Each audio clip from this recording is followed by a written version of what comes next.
So where do you see it going from here? From what I can see on Facebook, the reaction to what you put up so far has been really positive and really good. That's been really encouraging. Yeah, and really encouraging. So where do you see it in a year's time? I've kind of got a loose multi-phase plan, like a giant nerd. What I wanted to do is just start, publish things online. So each piece that I'm publishing online, I'm basically writing the words that go with it that day, which is why it's not completely perfect a lot of the time.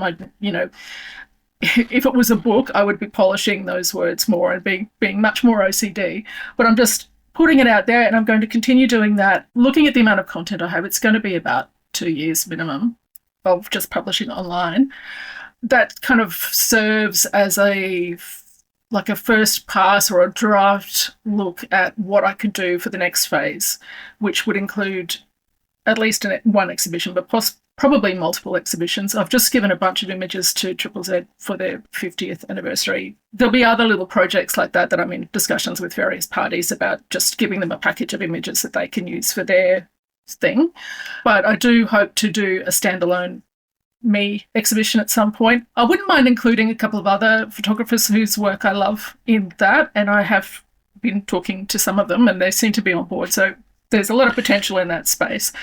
There's also obviously potential for books, and I was thinking that an obvious way to do the books would be as part of exhibition catalogues. Some of my work has appeared in other artists' exhibition catalogues when I've done photography documentation of their installation kind of stuff. So I think that would probably be a good, small chunks way of approaching things. But there's potential for, some artists, I have so many images, particularly of their early career, that I'm starting to talk to a couple of them about potentially just doing a coffee table book. What was the scene like back then when you started? When I started doing stuff as Brisbane, it was almost a response to an underrepresented part of the scene, because I perceived that the punk scene in particular was really well supported by Triple Z. Like, they had that structure in place. And I thought I would start with supporting the pop bands, or, you know what I mean, indie guitar pop kind of stuff. Yep. But focusing on songwriters, making sure they have support. Then once I started putting on events, it wasn't just about that genre. It was about picking out the common threads in multiple scenes and cross-pollinating the scenes so that the overall scene got bigger. So people were supporting bands that they didn't go to school with and getting to, just break their filter bubble a little bit. And I think that the community that built up around that was really quite effective. I do have a lot of images of crowds, of audiences, and you can see in the audience, well, that's old mate from that band watching this band, and really demonstrable mutual support. To some extent, when I was programming the Rick's Mondays for a couple of years, but also, throughout that Live Spark residence, waxing lyrical kind of period. I was documenting the events, but I was also looking at who was showing up. Because if people were showing up week after week and they were a good original songwriter, they're going to get a gig. Rick's was pivotal in fostering the scene, as was Live Spark. There was Rick's, also The Healer. The Troubadour came on and they started focusing on that, the quieter singer-songwriter stuff, but also they got in rock when they could get away with it.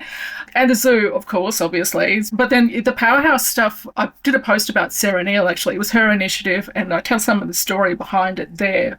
But the idea was that we were going to try to, all of those bands that had done that work in those kind of key incubator venues, and there are a couple in West End as well, but you know what I mean, the core scene kind of people, everyone that had demonstrated their competence and built a following in that, we just gave them a stage, like a nice stage with new audience and a more mainstream group of people to convert with beautiful production, and we just gave them that chance to level up.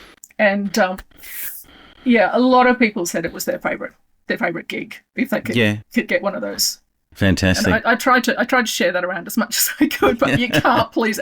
Give me an example of one of the bands that you've already showcased. Can you talk about some of the shots that you took for them? I'd really like to be able to put some up on my website and all that sort of stuff. If we start at the beginning, at the very beginning, I posted a shot of myself documenting some work for Goma at the Warhol opening, because that gave me the opportunity to talk about whether or not I agree with Warhol, which I don't, that you doesn't have to be a famous person in the photo for it to be a good photo. I started off, I shared a picture of St. Jude, which became Halfway. There will be a lot more to come from Halfway, but same with Pete Murray. I did a lot of stuff for him early on. Like just before he got signed, he was around at my place all the time eating pizza. I don't think he could really afford to eat at that point, but I kept him fed, and we did a lot of photography, and he ended up getting almost everybody in the business in town on his team. That helped get him over the line, I think. One of the early images just on my personal narrative that I took of Shutter Speed for the Time Off cover, that was my first cover. And that was the first time I photographed the person who's going to marry next year. So it got personal. It got personal, but I mean, there's a whole string through that of I documented that band for quite some time, even after he'd left the band. But then there's also the subsequent projects, and to the point where I'm actually now doing the marketing for his current project, which is with another artist who I've photographed since 2000. Come on, drop the names, Joe. It's okay. Drop the names. Okay, we're not on the ABC anymore. Sorry. Drop the names. My partner's Anthony Dettori. His current band is called Lontano. It's a long-distance songwriting project with Ros Papalato, who many people remember fondly from Women in Docks. So it's like a folky world smashed with a rock world, and it comes out in a country kind of place. And I'm really loving it, but I've also been a part of the journey the whole way through that, since Ros is still doing Women in Docks, but she's also done a solo country project, a band called The Wayward Gentleman, which I accidentally named, I think. When I was doing Live Spark, there was, every year we'd do a Christmas special. Last gig of the year would be a Christmas special, and people would get up and sing carols or whatever, Christmas-themed songs. Anthony and Ros got up and did the Fairy Tale of New York, which I kind of made happen. And ever since then, that was before my child was born. And ever since then, I had been trying to basically make things line up so that they could collaborate on something. And eventually they did it themselves. I was going to say, what did you see in them? What did you see that you thought this could work? Similar temperaments, I think, in a strange way, because you wouldn't necessarily know on the surface that, because she's much more extroverted. They complement each other in terms of songwriting. The voices work really well together. And I think when you have friendships where you can read each other's minds, which doesn't just happen between the two of them, but it's all of us can do that, which is why I can describe their work in their press releases without necessarily having to double check that that's what they were thinking. What are some of your other favourite people you've photographed over the years? As far as Brisbane bands go, I always really appreciated Screamfeeder, and I've photographed them so many times. And I always felt that was a privilege, being able to take a couple of PR photos for them, because they were already well serviced with having Steve Booth doing their photography. But so it's mostly live photos with them, but there are a couple of PR shoots. But I also had this weird rabbit hole that I went down through a publicist who's also an amazing photographer. His name's Wayne Budge. He hooked me up with the heritage rock dudes.